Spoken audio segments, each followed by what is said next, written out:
الحمدللہ رب العالمین والصلاة والسلام علی سید الانبیاء والمرسلین، اما بعد فاعوذ باللہ من الشیطان الرجیم، بسم اللہ الرحمن الرحیم۔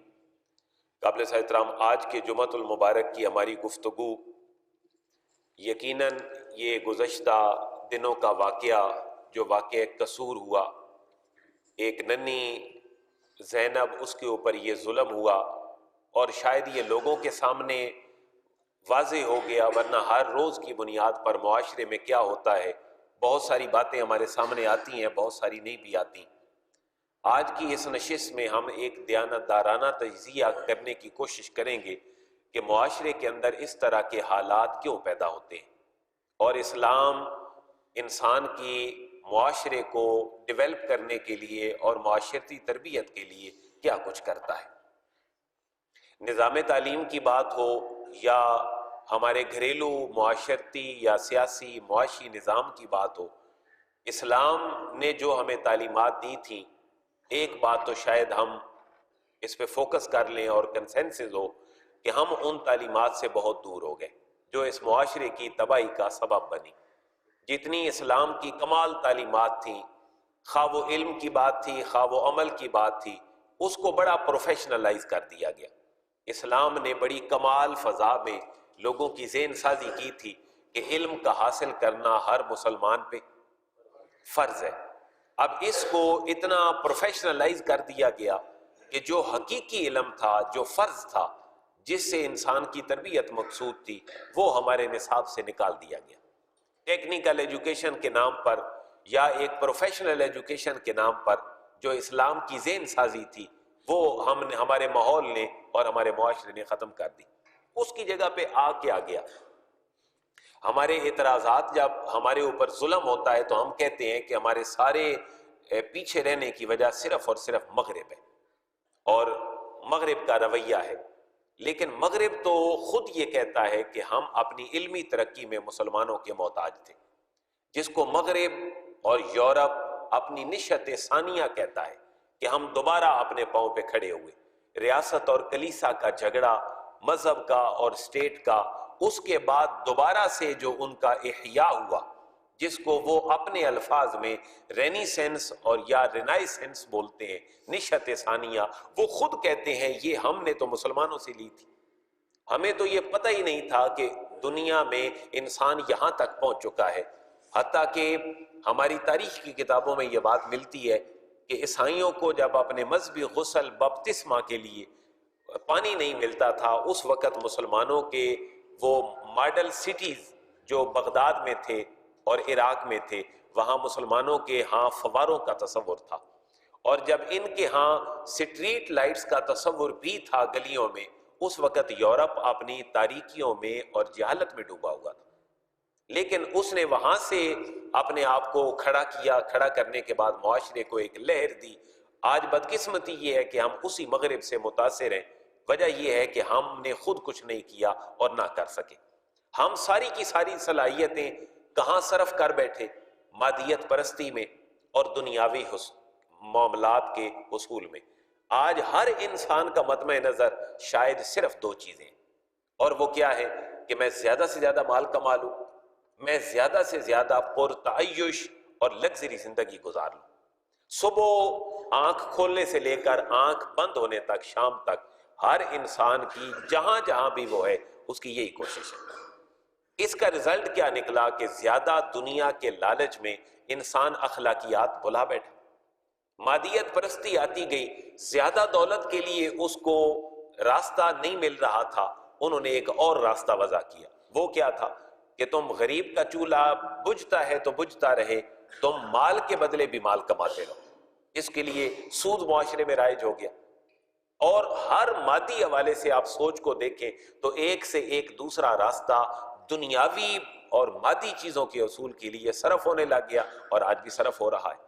اس کی میں صرف ایک مثال عرض کرتا ہوں کہ ہماری اسلام کا شعار اور تمدن اسلام کی مسجدیں، مساجد کے کو رن کرنے کے لیے ہمیں اپنے منتھلی اور اپنے سالانہ اخراجات کے لیے مساجد مرہون منت ہوتی ہیں، ان کو اخراجات پورے کرنے کے لیے پیسے نہیں ملتے۔ لیکن آپ آثار قدیمہ کی بات کو اگر دیکھیں یا بینکنگ کے نظام کو دیکھیں، آپ کو بینک کی عمارت میں اور مسجد کی عمارت میں کتنے پرسنٹ فرق نظر آئے گا؟ 100% فرق نظر آئے گا۔ مساجد آپ سروائیو کرنے کے لیے محتاج ہوگی، اے سی چلانا ہے یا نہیں چلانا، بل آئے گا تو پورا کون کرے گا؟ یہ مسائل ایک مسجد کے نہیں، ہر مسجد کے ہوتے ہیں۔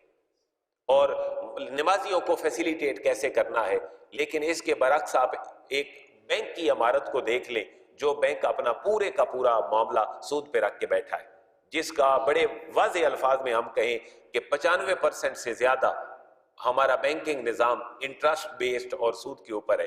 حضرت علامہ اقبال نے بھی اس کی بڑی پیاری تشریح کی ہے۔ علامہ اقبال کہتے ہیں کہ رعنائی تعمیر میں، رونق میں، صفا میں، تین چیزوں میں، رعنائی تعمیر میں، تعمیراتی حوالے سے دیکھ لیں، یا رونق میں، صفا میں، وہاں رونق کی بات دیکھ لیں یا وہاں پر صفائی اور پاکی کی بات کو دیکھ لیں، بظاہر تو گرجوں سے کہیں بڑھ کے ہیں بنکوں کی عمارات۔ کیونکہ یہ اعتراض تو تھا بیسیکلی عیسائیت پہ اور یہودیت پہ، کہ جو انہوں نے بینکاری جاری کی سود پہ مبنی، وہاں ان کے گرجے بھی پیچھے رہ گئے اور عبادت گاہیں، وہاں تو بینکنگ کا نظام اپنی رونق میں، اپنی رعنائی تعمیر میں اور صفا میں کہیں اس سے بھی بڑھ کر چلا گیا۔ تو تعمیر جو رعنائی ہے تعمیر کی وہ دیکھیں یا وہاں رونق دیکھیں۔ تو مسجد میں لوگ کتنے وقت آتے ہیں ایک دن میں؟ 5 وقت، اور اپنے 20 منٹ کی ایکسرسائز کے بعد چلے جاتے ہیں۔ لیکن آپ بینک کا نظام دیکھیں تو صبح سے شام تک کوئی ایک لمحہ جس سے آپ کو بینک خالی نظر آئے، ایسا ہو ہی نہیں سکتا۔ آپ کو لائنیں لگی نظر آئیں گی جہاں ہم اخلاقیات کا ایک دوسرے کو درس دیتے ہیں کہ ہم نے لائن نہیں توڑنی اور ایک دوسرے سے پہلے نہیں جانا۔ لہذا علامہ کہتے ہیں رعنائی تعمیر میں، رونق میں، صفا میں، گرجوں سے کہیں بڑھ کر ہیں بنکوں کی عمارات۔ تو یہ کس کا رزلٹ تھا؟ مٹیریلزم کا، مادیت پرستی کا۔ دولت کماؤ، دولت کماؤ، زندگی کو آسان بناؤ۔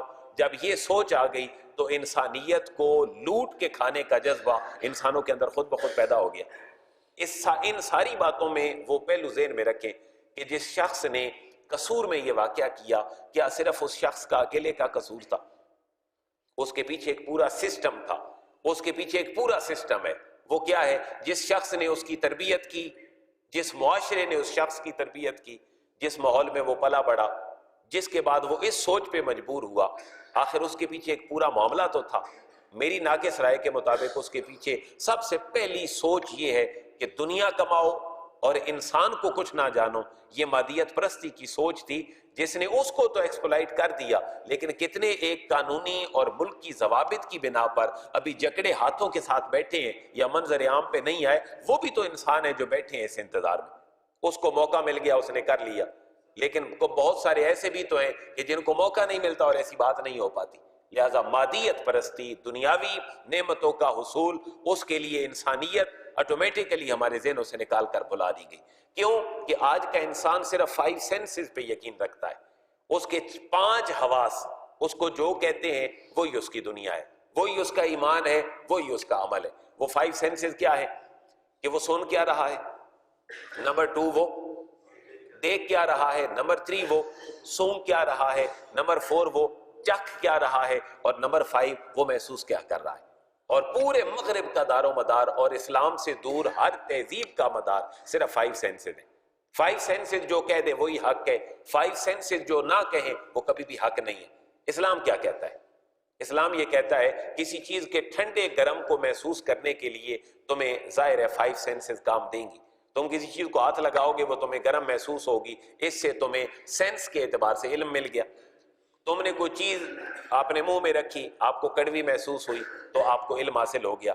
یہ جو 5 سینسز ہیں یہ علم کا ذریعہ تو ہیں، یہ 5 سینسز علم کا ذریعہ تو ہیں، لیکن حتمی علم اللہ کے پاس ہے۔ یہ اسلام ہماری رہنمائی کرتا ہے۔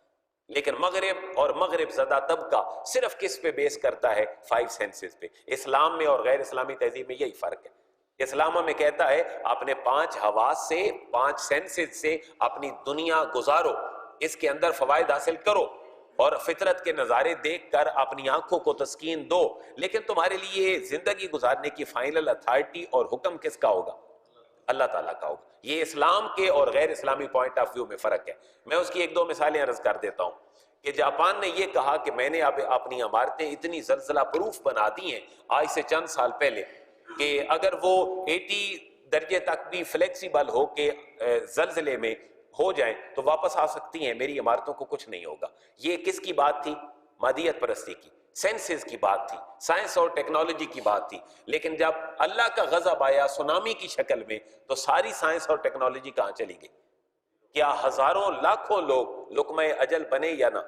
بہت سارے شہر اور ملک اس کا شکار ہوئے یا نہ؟ یہ اسلام کہتا ہے۔ اسلام کہتا ہے مادیت اور دنیا میں اپنی جان کھپاؤ، دولت حاصل کرو، نعمتوں کو یوٹیلائز کرو، لیکن اپنے خالق کو تو نہ بھولو۔ لیکن آج معاشرے میں علم کی بات تھی یا سیاست کی بات تھی یا معیشت اور معاشرت کی بات تھی، ہر ایک جگہ پر ایک ہی مطمع نظر لوگوں کا رہا کہ دنیا حاصل کرو، مادیت پرست بن جاؤ، روحانیت کے ساتھ تمہارا تعلق ہی کوئی نہیں ہے۔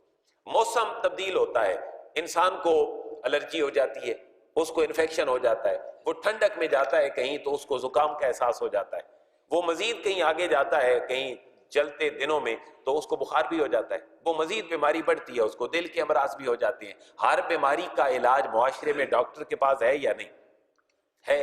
حتیٰ کہ آپ کو دل کا مسئلہ ہے، جدید میڈیکل میں آپ کا پورا دل ایک ٹرے میں رکھ کر بائی پاس کر کے پورے کا پورا اسی جگہ پہ لگا کر دوبارہ رکھ دیا جاتا ہے۔ یہ سائنس اور میڈیکل جدید سائنس ہے جس نے ہمیں یہاں تک پہنچا دی ہے۔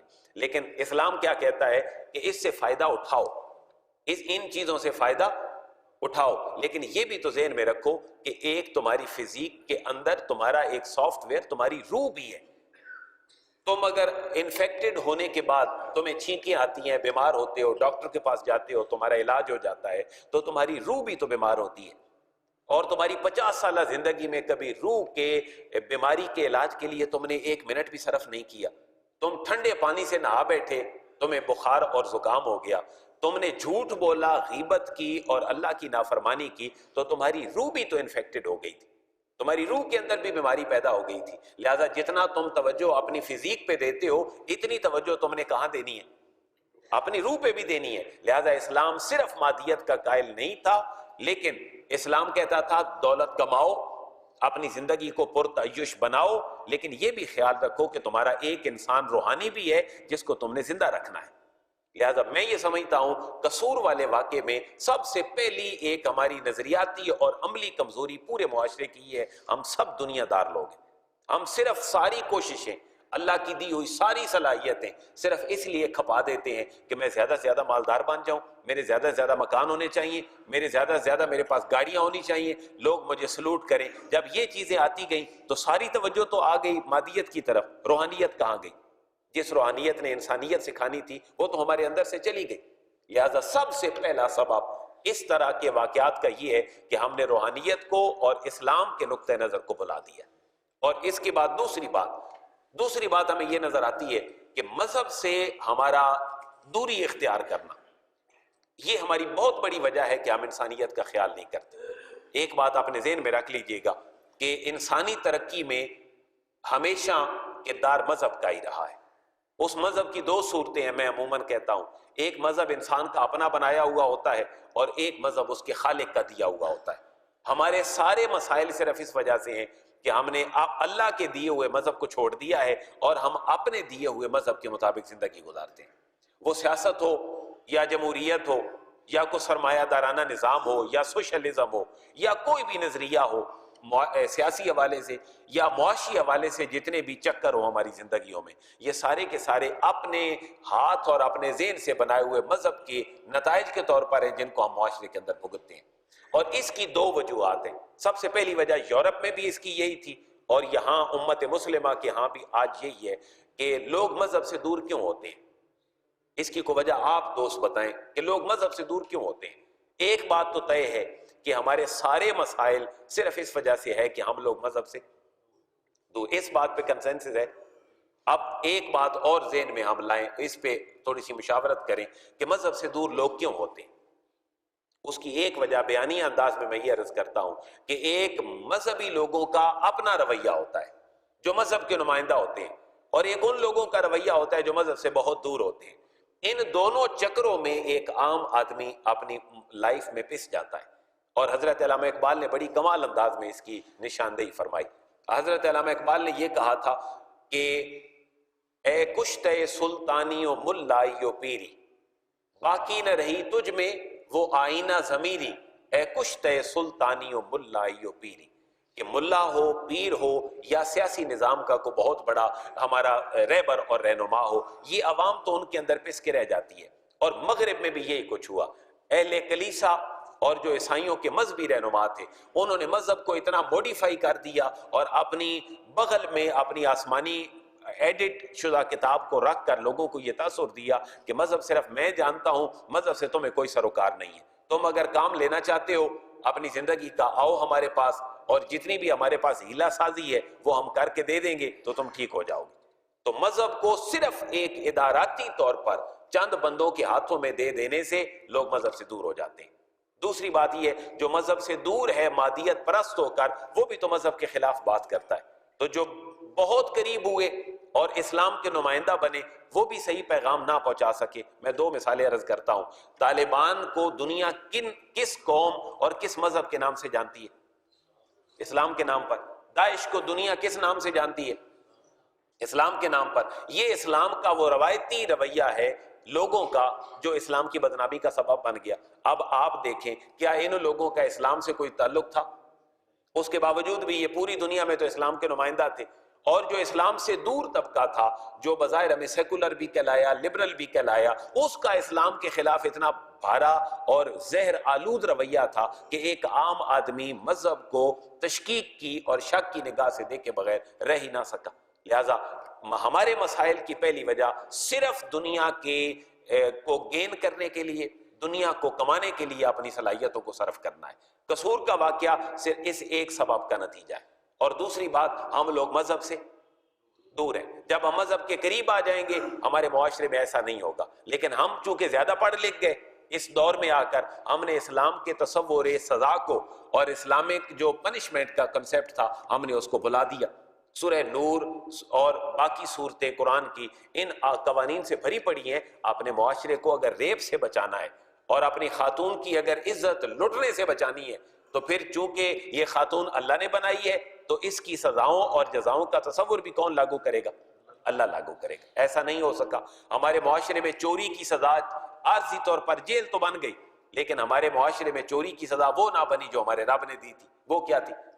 ہاتھ کاٹنا تھا. ایک آدمی کا اگر ہاتھ کٹ جاتا، میڈیا پہ بیٹھے ہوئے 1 کروڑ بندہ دیکھ لیتا کہ جو چوری کرے گا اس کا ہاتھ کٹے گا، تو کیا آپ کو گھر گھر میں جا کر لوگوں کو بتانے کی ضرورت تھی کہ آج کے بعد تم نے چوری نہیں کرنی؟ لہذا اس مذہب سے ہم دور ہوئے. ہم ڈی ٹریک اتنے ہو گئے کہ انسانیت کے درجے سے بھی بہت نیچے چلے گئے.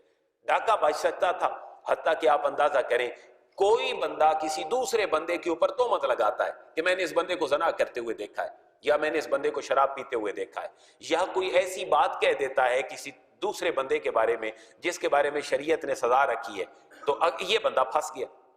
جس نے کہا کہ میں نے فلاں بندے کو جرم کرتے ہوئے دیکھا، ایسا جرم جس پہ شریعت نے سزا رکھی ہے، تو یہ بندہ پھنس گیا. پھنسا کیسے؟ کہ یا تو یہ اس کو ثابت کرے گا یا یہ خود سزا پائے گا. یہ اتنی بڑی نفسیات ہے اسلام کی کہ اگر کسی کو سمجھ آ جائے تو کوئی بندہ کسی دوسرے بندے کے خلاف زبان بھی نہیں کھولے گا. میں اس کو ریپیٹ کر دیتا ہوں. ایک بندے نے کسی بندے پہ ایلیگیشن لگایا کہ میں نے فلاں بندے کو یہ کام کرتے ہوئے دیکھا جس کام پہ شریعت نے سزا رکھی ہے. مثلا وہ کہے میں نے اس کو چوری کرتے ہوئے دیکھا، یا وہ کہے میں نے اس کو ڈاکہ ڈالتے ہوئے دیکھا، یا وہ کہے میں نے اس کو شراب پیتے ہوئے دیکھا، یا وہ کہے میں نے اس کو زنا کرتے ہوئے دیکھا، یا وہ کہے کہ میں نے اس کو کوئی بھی ایسا کام کرتے ہوئے دیکھا جس پہ شریعت کی قدغن ہے. اب یہ بندہ پھنس گیا. پھنسا کیسے؟ یا تو اس کا ثبوت لا کے اس کو سزا دلوائے گا یا پھر خود سزا لینے کے لیے تیار ہو جائے. اگر یہ ثابت نہ کر سکا اس کے جرم کو تو شریعت نے اس کی سزا کتنی رکھی؟ جی مسلمان بتائیں نا سزا ذرا، کہ جو سزا ہم نے لوگوں کو دلوانی ہے جو ہمارے حقوق وائلیٹ ہوں تو مسلمان جی وہ تو سر ان کے لیے سزا ہے. میں اس شخص کی بات کر رہا ہوں جو شخص ایک بندے پہ تہمت لگاتا ہے اور اس کو ثابت نہیں کر سکتا. اس کو شریعت کہتی ہے تم ثابت کرو کہ اس نے جرم کیا ہے یا پھر خود سزا لینے کے لیے تیار ہو جاؤ. اب جس بندے کو یہ اویئرنیس ہو جائے کہ میں نے کسی کے بارے میں بات بھی نہیں کرنی، ورنہ میں ثابت نہ کر سکا تو سزا تو مجھے ملے گی۔ شریعت کیا کہتی ہے اس بندے کے لیے سزا؟ کتنے کوڑے ماریں تو کہ 80 کوڑے۔ سورہ نور کی ابتدائی آیات یہ کہہ رہی ہیں والذین یرمون المحصنات، وہ لوگ جو پاکیزہ عورتوں اور پاکیزہ مردوں پہ تہمت لگاتے ہیں اور پھر وہ 4 گواہ لے کر نہیں آتے، تو ان کو کوڑے لگاؤ، اور 1 2 10 نہیں بلکہ ان کو 80 کوڑے لگاؤ، تاکہ ان کو پتا ہو کہ ہم نے کسی مسلمان کے خلاف کوئی بات نہیں کرنی۔ اب یہاں سے ایک اور بڑی اسلام کی باریکی واضح ہوتی ہے کہ انسان سے جرم ہو سکتا ہے، ظاہر ہے کوئی انسان معصوم تو نہیں ہے، لیکن اسلام اس مجرم کو سزا دینا اپنا 100% ماٹو نہیں رکھتا۔ یہ نہیں ہے کہ گناہ کیا ہے تو اس کو چیر دو، بلکہ اسلام یہ کہہ رہا ہے گناہ اگر اس کو کرتے ہوئے دیکھا ہے تو تم 4 گواہ پکڑ کے لاؤ۔ اب 4 گواہ جب پکڑے ہوئے آ جائیں گے اس کو سزا مل جائے گی، لیکن جس بندے نے ایک نے دیکھا وہ 4 گواہ لاتے لاتے تو وہ بندہ اپنے جرم سے اٹھ کر بھاگ جائے گا۔ تو شریعت یہ کہہ رہی ہے کہ اس کو تعزیری تم کوئی بھی سزا دے سکتے ہو۔ تعزیری سزا کیا ہے کہ تم پورے گواہ نہیں کر سکے تو پھر تعزیری سزا دے دو، اس کو ملک بدر کر دو، اس کو شہر سے کہیں باہر بھیج دو، اس پہ پابندی ہو دوبارہ اس جگہ پہ نہ آ سکے۔ لہٰذا اتنی باریکی کے ساتھ شریعت نے کہا کہ تم کسی کے بارے میں اگر جھوٹی زبان بھی کھولو گے تو تم نے اس کا حق وائلیٹ کیا ہے۔ اس کا سب سے پہلا حق کیا تھا؟ عزت، اور تم نے اس کی عزت پہ ہاتھ ڈالا ہے اور یہ کہا ہے کہ اس بندے کو میں نے زنا کرتے ہوئے دیکھا ہے، اب پورا کرو پروسیجر ورنہ تم خود سزا کے لیے تیار ہو جاؤ۔ تو اگر ایسا رویہ معاشرے میں ہوتا تو مجھے کہیں بتائیں کیا موبائلز پہ سوشل میڈیا پہ جو سائبر کرائم کا ایک تصور ہے کیا لوگ ایک دوسرے کے خلاف باتیں کرتے؟ تو شریعت نے تو اس کے لیے بھی پنشمنٹ کا تصور رکھ دیا۔ ایک بندہ شراب پیتا ہے تو شراب پینے سے وہ انسانی وقار کو پامال کرتا ہے، وہ اس کی اپنی ڈگنیٹی باقی نہیں رہتی، لوگ کہیں گے یہ انسان تھا، اللہ کا نائب اور خلیفہ تھا، اس بندے نے شراب پی لیا، اس کا اپنا وقار برقرار نہیں رہے گا۔ تو شریعت نے شرابی کے لیے بھی 80 کوڑے سزا متعین کر دی۔ یہ قرآن میں نہیں، یہ اجماع صحابہ سے یہ سزا شراب کی اور شرابی کی ہمارے سامنے موجود ہے، اور اس پہ تسلسل کے اوپر عمل بھی ہوتا ہے۔ ایک بندے نے زنا کیا اور وہ شادی شدہ نہیں تھا تو شریعت نے کہا کہ اس کو کتنے کوڑے مارو؟ اس کو 100 کوڑے مارے، 100 جلدہ، الزانیۃ والزانی فجلدوا 100 جلدہ، اس کو 100 کوڑے مارو۔ اور اگر یہ شادی شدہ ہے اور پھر اس نے زنا کیا ہے تو اب اسلام اس کا زندہ رہنا ہی زمین کے اوپر پسند نہیں کرتا۔ اس کو زمین میں گاڑو، اس کو پتھر مارو، اس وقت تک مارو جب تک اس کا سانس نہیں نکل جاتا۔ حالانکہ یہ بھی تو ہو سکتا تھا کہ اس کو فوراً سے پہلے اس کا گلا کاٹ دو، لیکن اس کے لیے سزا رجم رکھی تاکہ رجم کرتے کرتے کو 10 منٹ تو لگیں گے۔ لوگ جب اپنے ہاتھ سے پتھر اٹھا کر اس کو ماریں گے تو اس وقت کم از کم اتنے لوگوں کی اصلاح ہو جائے گی جن لوگوں نے اس کو یہ جرم کی سزا ملتے ہوئے دیکھا تھا۔ کیا آج معاشرے میں یہی سزائیں رائج ہیں؟ اگر یہ سزائیں رائج نہیں ہیں اس کا رزلٹ کیا نکلا ہے؟ آپ نے تو 12ویں بچی کا انجام قصور میں یہ دیکھا ہے، تو جو باقی 11 اور 10 بچیاں اور بچے تھے وہ کدھر گئے؟ اور یہ ساری کی ساری فضا کہاں سے آئی؟ میں معذرت کے ساتھ ان لوگوں کو کہتا ہوں جو مغرب سے متاثر ہیں اور اسلام سے متاثر نہیں ہیں۔ اب یہ ایک لمبی داستان ہے کہ ہم اسلام سے متاثر کیوں نہیں ہیں، اس پہ پچھلے جمعے بھی میں نے بات عرض کر دی ہے۔ ہمارا نصاب تعلیم اسلام سے فارغ، ہمارے گھروں کا پورا ماحول اسلام سے فارغ، تو ہم نے اسلام کو تو دیس نکالا دے دیا، اور سارے لوگ وہاں پر احتجاج کرتے ہیں، چیزوں کو توڑ پھوڑ کرتے ہیں اور کہتے ہیں کہ جی مجرم کو سزا دو۔ میری ہمبل ریکویسٹ پورے اہل اسلام کو یہ ہے کہ یہ بھی تو سوچو یہ واقعہ ہوا کیوں تھا، اور آئندہ ایسا واقعہ نہ ہو ہم وہ معاملات کر دیں۔ ہونا کیا چاہیے؟ ہمارے ذہنوں سے، ہمارے نظام تعلیم سے صرف مادیت، مٹیریلزم، دنیا کمانے کی خواہش ہماری تربیت سے نکلنی چاہیے۔ دوسری بات یہ جو مذہب سے دوری ہے وہ ختم ہونی چاہیے، ہم مذہب کے قریب ہوں، ہم قرآن کو پڑھیں، اور قرآن کو پڑھیں گے تو ہمیں ایسی چیز ملے گی ہم برائی کے قریب نہیں جائیں گے۔ وہ چیز کیا ہو سکتی ہے؟ خوف آخرت۔ کیا ہو سکتا ہے؟ خوف آخرت۔ میں نے مرنا ہے، مر کے میں نے اللہ کو جواب دینا ہے، اور یہ تصور آپ کو قرآن پڑھنے سے آئے گا۔ جب ہمارے نصاب تعلیم سے قرآن ہی نکال دیا جائے گا تو اللہ کا خوف اور مرنے کے بعد کا خوف کہاں سے آئے گا؟ وہ ایک آدمی دن دناتا پھرے یا معاشرے کے 100 بندے دن دناتے پھرے، کسی کو کوئی پرواہ نہیں۔ لہٰذا میرے بھائیوں، مادیت پرستی اپنے معاشرے سے ختم کرنی پڑے گی، اپنے ذہنوں سے ختم کرنی پڑے گی، ورنہ کیا اس کے گھر والوں نے، اس کے بڑوں نے، کسی نے سوچا تھا کہ میری بچی کے ساتھ ایسا ہو جائے گا؟ تو تھوڑا سا آپ اور میں بھی سوچیں کہ کیا ہمارے بچوں کے ساتھ ایسا نہیں ہو سکتا؟ میں نے چند دن پہلے کسی نے واٹس ایپ مجھے ویڈیو کی، کچھ 4 سے 5 دن پہلے کی بات ہے، ہمارا جو گروپ بنا ہے اس علاقے کا، اس میں کہ ایک سکول میں ڈانس پارٹی ہو رہی ہے، اور اس ڈانس پارٹی میں وہ چونکہ بچے سارے سٹیج پہ ناچ رہے ہیں تو جتنی لائٹنگ کا نظام ہے بڑے بڑے کھمبوں اور پولز کے اوپر، وہ سارا بچوں کے اوپر گر پڑتا ہے، اور یہ کالج کی نہیں سکول کی پارٹی ہے جس میں 9 بچے مر جاتے ہیں اور 3 بچے انتہائی اس حساس حالت میں ہیں کہ جن کی زندگی کی کوئی امید نہیں ہے۔ یہ آج سے صرف 6-7 دن پہلے کی بات ہے، تو کوئی میڈیا پہ خبر نہیں آئی اس کی، کسی نے سنا یہ بات، تو وجہ کیا بنی؟ میرے بھائیو، آج بھی ہماری آنکھیں نہیں کھلیں گی کہ ہم اپنے بچوں کو پڑھاتے کیا ہیں، ہمارے بچے وہاں سیکھتے کیا ہیں۔ میں نے یہ بھی بات عرض کی کہ وہ جاہل شخص ہوگا جس نے یہ کر دیا، لیکن ہمارا پڑھا لکھا طبقہ کیا کرتا ہے؟ کیا کبھی اس پہ بھی ہم نے غور کیا ہے اور آبزرو کیا معاشرے کو؟ میں نے مجھے یاد ہے، میں نے بہت عرصہ پہلے بھی یہ بات کہی تھی، پھر عرض کر رہا ہوں، میرے ایک دوست ہوٹل لائن میں ہوتے ہیں، ان کا یہ موقف ہے کہ ہوٹل لائن میں شراب اور زنا کے علاوہ ہوٹل کی کوئی مصروفیت صرف 5 to 10% ہے، کہ وہاں پر شادی کے فنکشن ہوتے ہیں، وہاں پر اور کوئی پارٹیز ہو جاتی ہیں، لوگ آتے ہیں، لیکن اس کا مین کاروبار کتنی چیزیں؟ 2 چیزیں۔ وہاں پر شرابیں چلتی ہیں، شرابوں کے باقاعدہ پرمٹ ہوٹل لائن کے اندر موجود ہیں، اور کرسچنز کو اس کے پرمٹ ملتے ہیں۔ کیا کرسچینٹی میں شراب جائز ہے؟ کرسچینٹی میں بھی شراب جائز نہیں ہے۔ اور نیکی اور بدی کا اتنا بڑا تصور اسلام نے دیا ہے کہ اگر ہمیں سمجھ آ جائے تو شاید ہم سارے کے سارے سمجھ جائیں۔ بھائی نیکی نیکی کیوں ہے؟ برائی برائی کیوں ہے؟ بھائی سچ نیکی ہے یا برائی؟ نیکی ہے۔ جھوٹ ایسا کیوں نہیں ہوا کہ جھوٹ نیکی بن جاتا اور سچ برائی بن جاتا؟ ہو سکتا تھا یا نہیں؟ ہو سکتا تھا۔ نیکی اور برائی کا معیار کیسے طے ہوا؟ ہمارے لیے نیکیاں کیسے بنی اور برے کام ہمارے لیے برے کیوں بنے؟ کبھی سوچا آپ نے؟ اللہ تعالیٰ نے اس حضرت انسان کو زمین پر اپنا نائب بنایا۔ کیا بنایا؟ نائب بنایا، اپنا خلیفہ بنایا، اور خلیفہ بنا کر لوگوں کو یہ بتلایا کہ اے میرے بندے، تو میرا نائب اور خلیفہ ہے، میں جن کاموں کو ناپسند کرتا ہوں میں یہ چاہتا ہوں کہ تیرے اندر بھی وہ کام نہیں ہونے چاہیے۔ تو جب خلافت کا اور اللہ کے نائب ہونے کا یہ تصور انسانی وقار میں داخل ہو جائے تو کوئی جھوٹ بولے گا؟ اللہ جھوٹ بولتا ہے؟ اللہ کیا کہتا ہے؟ تم بھی جھوٹ نہ بولو۔ اللہ غیبت نہیں کرتا، ہمیں بھی کہتا ہے غیبت نہ کرو۔ تو جو کام اللہ کو ناپسند تھے، اللہ نہیں کرتا تھا، اس کو ہمیں بھی کہہ دیا کہ اے حضرت انسان، تم نے بھی یہ کام نہیں کرنے۔ کیوں کہ تو ہے کون؟ میرا نائب ہے، تو میرا خلیفہ ہے، اور میرا نائب اور خلیفہ اگر کسی گناہ میں ملوث ہو تو یہ تو میری شان ربوبیت کے بھی خلاف ہے۔ تو انسان کو اللہ نے ہر مقام پر وقار دیا، لیکن ہم تقسیم ہو گئے۔ علامہ اقبال ساری عمر یہ روتے رہے، ان کے خطوط پڑھ کے دیکھ لیں کہ امت کے ساتھ جو اب ہاتھ ہونے لگا ہے یہ پہلے نہیں ہوا۔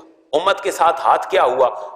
خلفائے راشدین کے دور تک سارے مسلمان کہلاتے تھے، خواہ وہ عراق میں تھے تب بھی مسلمان تھے، وہ ایران میں تھے تب بھی مسلمان تھے۔ اس کے بعد بنو امیہ کا دور آیا، بنو عباس کا دور آیا، تو خلافت تک، جب تک مسلمانوں کی خلافت رہی، سارے لوگ کیا کہلاتے تھے؟ مسلمان۔ لیکن وطنیت کا اور نیشنلزم اور قومیت کا ایک ایسا تصور ہمیں دے دیا گیا کہ اسلام بہت دور چلا گیا، ہم پاکستانی پہلے بن گئے۔ اسلام بہت دور چلا گیا، ہم ایرانی پہلے بن گئے۔ اسلام بہت دور چلا گیا، ہم سعودی پہلے بن گئے۔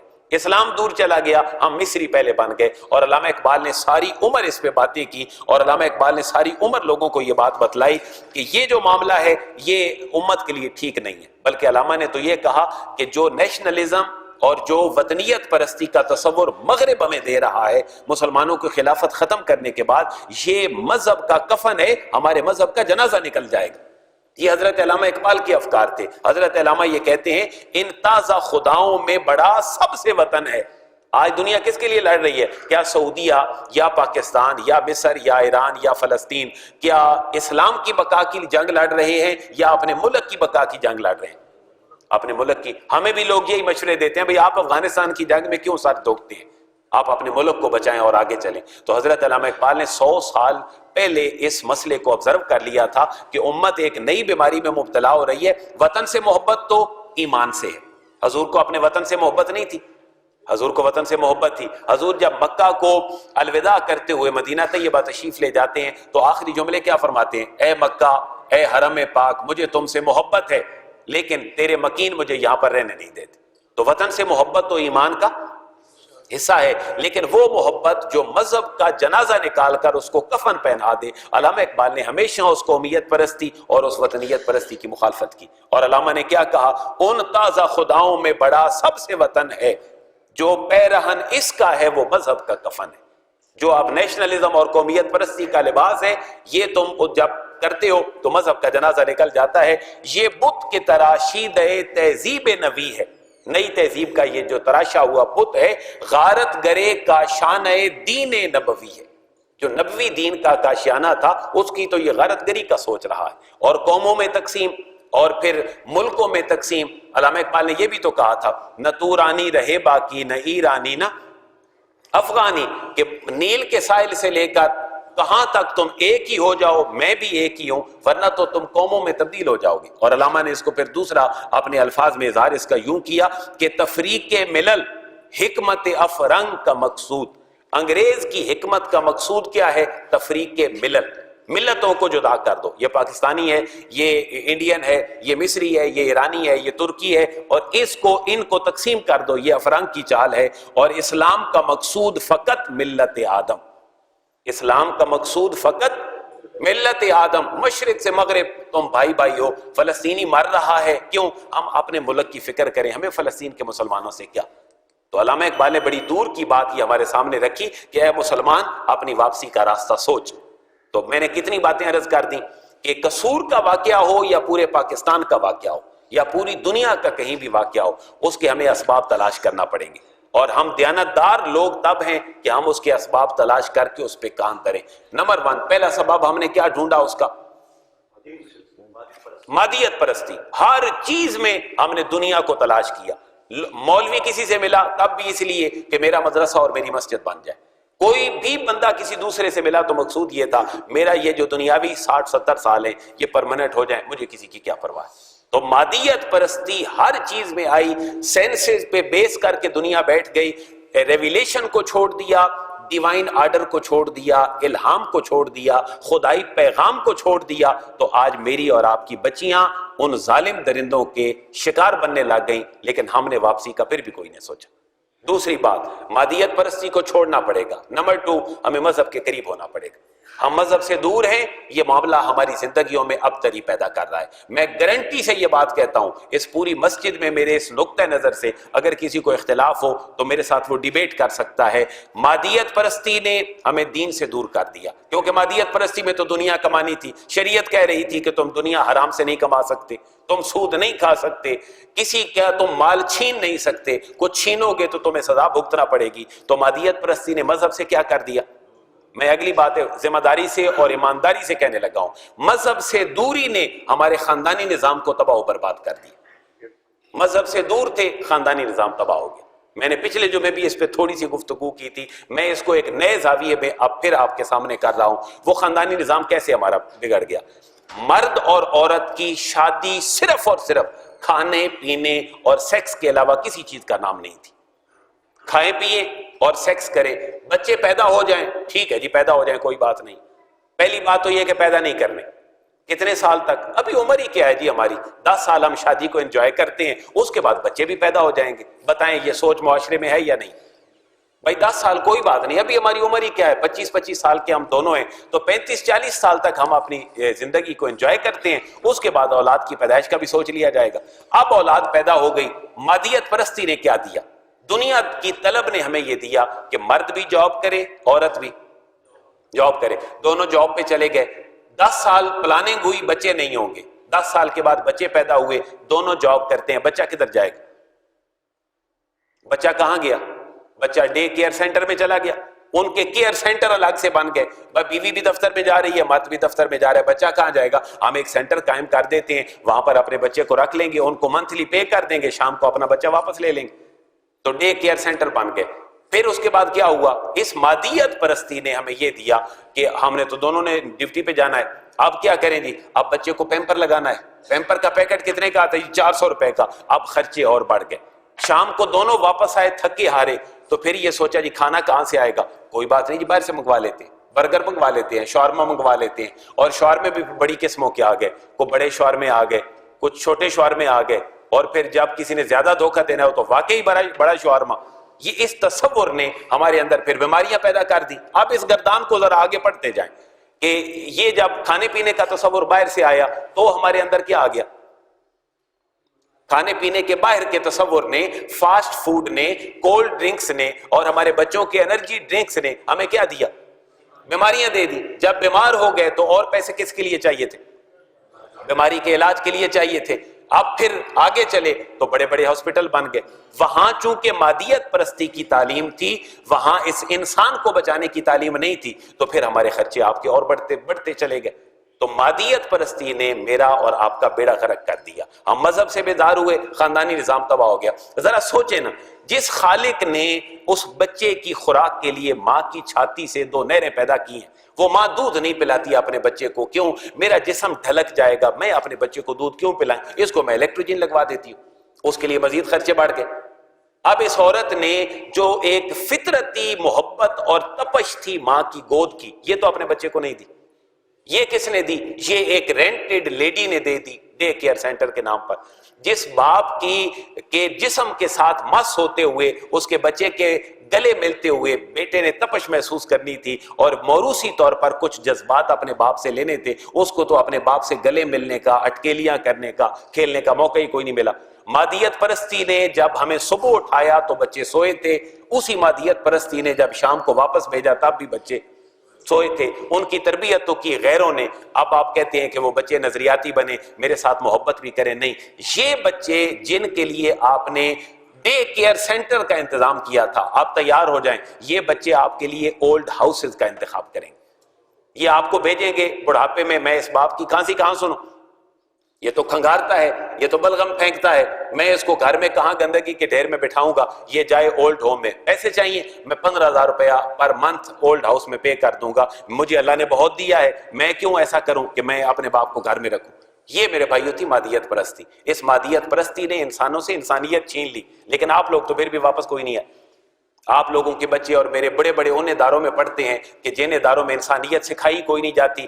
وہ زینب کا قاتل وحشی درندہ جاہل ہو سکتا ہے، لیکن ہمارے پڑھے لکھے حوث کے مارے سارے لوگ جو ہوٹلنگ کے نام پر لاکھوں روپے کا کمرہ بک کروا کے اور پوری فیسیلیٹیشن کے بعد وہاں سیکس کرتے ہیں اور حرام کاموں میں ملوث ہوتے ہیں، ان کو کوئی نہیں پوچھتا. وہاں تو پھر ہمارے پاس ایک نئی منطق چھوڑ دی جاتی ہے، بھئی یہ 5 سٹار ہوٹل ہے، یہ 7 سٹار ہوٹل ہے. 7 سٹار ہوٹل میں آپ کو حرام بھی مل جائے، یہ انٹرنیشنل لاز ہیں، لہٰذا آپ کو پرابلم کی ضرورت ہی نہیں ہے. کوئی سیکورٹی چیک اینڈ بیلنس آپ کے 7 سٹار ہوٹل میں جا کر کسی کو چیک نہیں کرے گا. کیا یہ پڑھے لکھے لوگوں اور مادیت پرست لوگوں کے لیے بے حیائی کا راستہ نہیں کھولا گیا؟ تو یہ سارا کچھ کون کر رہا ہے؟ آپ کر رہے ہیں، اس معاشرے کے لوگ کر رہے ہیں. اور پھر سمجھانے والا کون ہو سکتا تھا؟ وہ جو انبیاء کی تعلیمات کا وارث تھا. اور وہ کون تھا؟ علماء. العلماء ورثۃ الانبیاء. میں بالکل دکھ سے کہہ رہا ہوں، علماء کو، عالم کو، مولوی کو گالی بنا کر لوگوں کے سامنے پیش کیا گیا. تنخواہیں تھوڑی رکھی گئیں، ایجوکیشن جان بوجھ کر اس کو تھوڑی دی گئی، اس کو لیبر پہ لگایا گیا، اس کو ایک بڑا تصور اور بڑا پن معاشرے میں نہیں دیا گیا. تو جو رئیس کثر تھی دین کی محبت والی، وہ بھی ہمارے دلوں سے نکل گئی. تو ہم سارے کے سارے بحیثیت انسان کس طرف چلے گئے؟ مادیت پرست بنے تو مذہب سے دور ہو گئے، مذہب سے دور ہوئے تو خاندانی نظام کیا ہو گیا؟ تباہ و برباد ہو گیا. آپ مجھے بتائیں اور رہ کیا گیا ہے مجھے اور آپ کو خرابی کرنے کے لیے؟ شاید میں نے پچھلے جمعے پہ یہ بات کی ہو، مجھے یاد نہیں. میں نے کوئی 10-12 دن پہلے دنیا نیوز پیپر پڑھا، اس میں 8,000 کے راؤنڈ اباؤٹ وہ عورتیں اور ان کے کیسز ہیں جو اپنے شوہروں کے پاس نہیں رہنا چاہتی. اور ہائی کورٹ نے اس رش کو دیکھتے ہوئے کہ اتنی عورتیں اپنے شوہروں سے دور ہو رہی ہیں، اس نے 2 ججز باقاعدہ اپوائنٹ کر دیے کہ یہ عورتوں کے خلا کے کیسز سنے گی. تو مجھے بتائیں، یہ خاندانی نظام تباہ نہیں ہو رہا؟ یہ عورت کیوں نہیں اپنے شوہر کے پاس رہنا چاہتی؟ کیوں؟ اس نے یہ نہیں سنا اسلامی تعلیم نہ پڑھنے کی وجہ سے کہ اگر سجدہ کسی اور کو جائز ہوتا تو کس کو ہوتا. یہ تو محمد عربی نے سکھانا تھا، یہ آپ کے کسی بڑے ادارے نے تو نہیں سکھانا تھا. بڑے ادارے نے آپ کو کیا سکھایا؟ بھئی عورت مساوی ہے مرد کے، مرد ڈرائیونگ کر سکتا ہے، عورت بھی ڈرائیونگ کر سکتی ہے، مرد جہاز چلا سکتا ہے، عورت بھی ہے روسٹس بن سکتی ہے. اسلام میں تو یہ مساوات کا تصور ہی نہیں تھا. اسلام میں مساوات کا تصور یہ تھا تم پنشمنٹ کرو گے دونوں کو سزا ملے گی. عورت کو اتنا بڑا مقام دے دیا اسلام نے کہ بچے پیدا کرنے کی صلاحیت اللہ نے عورت کو دے دی. کائنات کا کوئی مرد بتا دے جس کے پاس یہ صلاحیت موجود ہو اور اللہ نے دی ہو. بولے نا، کسی مرد کے پاس بچہ پیدا کرنے کی صلاحیت اللہ نے رکھی نہیں ہے، تو عورت کیوں کہتی ہے کہ مجھے مرد سے کم حقوق ملے؟ جتنی فیمینسٹ موومنٹ ہیں یہ صرف اور صرف مجھے اور آپ کو اسلام سے دور کرنے کے لیے۔ اپنے بچے کے بیگ کا وزن کر لیں جو روزانہ وہ اٹھا کے سکول جاتا ہے، اور واپسی پہ 10 سال کے بعد بچے کا بھی وزن کر لیں کہ اس کے اندر اخلاقیات کتنی ہیں۔ کیا اب بھی میں اور آپ نہیں سمجھیں گے کہ یہ معاشرہ کس طرف جا رہا ہے؟ اب میں آپ کو کیسے کہوں ایک میڈیکل کے بچے کو جو کامسیٹ میں، لمز میں، جی سی میں، پنجاب کالج میں پڑھتا ہے، کپس یونیک میں پڑھتا ہے، کہ بیٹا چھوڑ دو اس کو، میرے پاس آ جاؤ، میں تمہیں 8 سال درس نظامی پڑھا دیتا ہوں، وہ آئے گا؟ وہ تو کبھی نہیں آئے گا۔ پھر اس بچے کا حل کیا کرنا ہوگا؟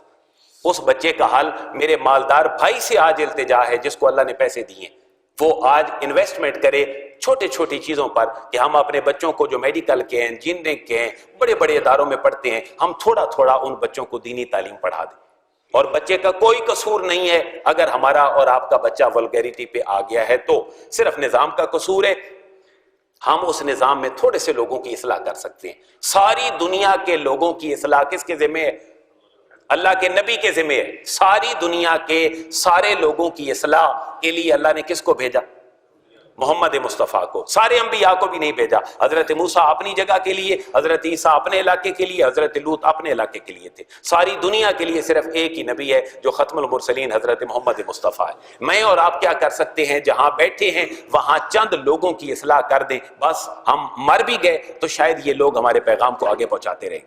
روایتی انویسٹمنٹ سے میں ہاتھ جوڑ کے کہتا ہوں آپ نکل آئیں۔ آپ کی روایتی ڈونیشنز نے ہمارے سسٹم کو تباہ کر کے رکھ دیا۔ آپ اس جگہ پر انویسٹ کریں جو آپ کے پاس ہے، جو آپ کے محلے میں ہے۔ قربانی یہاں پر ہوتی ہے، کھالیں آپ کشمیر کے لیے بھیج دیتے ہیں، یہ کہاں کی انسانیت ہے؟ آپ صدقہ خیرات کا مستحق، آپ کی بیوہ عورت ہے، آپ کا ایک بچہ ہے غریب، آپ اس کو نہیں دیتے، آپ کہیں چوتھے شہر میں بھیج دیتے ہیں۔ میں جس انویسٹمنٹ کا کہہ رہا ہوں وہ انویسٹمنٹ ہے جو بیوہ کو بیوہ رہنے ہی نہ دے، ایک مرد خوشی سے اس بیوہ کو اپنے نکاح میں لے لے۔ وہ لوگ کہاں سے تیار ہوں گے؟ وہ آپ کی انویسٹمنٹ سے تیار ہوں گے۔ ہمارے ممی ڈیڈی افطاریاں، ہماری ممی ڈیڈی ڈونیشنز، اور اس پہ بڑے بڑے ہوٹلوں میں کروڑوں روپے کی انویسٹمنٹ، خدا کے لیے اپنے پاس اس کو انویسٹ کر لیں، اپنے گھر میں انویسٹ کر لیں، اپنے محلے میں انویسٹ کر دیں، وہاں کچھ پڑھائی لکھائی کا کام شروع کر لیں، شاید زینب کسی قاتل کی درندگی کا شکار ہونے سے بچ جائے، ورنہ نہیں بچے گی۔ میں بالکل اپنے کالج اور یونیورسٹی کا دیانتدارانہ تجزیہ کر رہا ہوں کہ وہ کون سی تعلیم ہے جس میں یونیورسٹی کے کوریڈور کے ایک پلر کے ساتھ ایک بچی اور ایک بچہ پورے دن رات بیٹھ کے گپیں لگاتے ہوں۔ یہ کس اسلام نے کہا ہے؟ بتائیں نا مجھے۔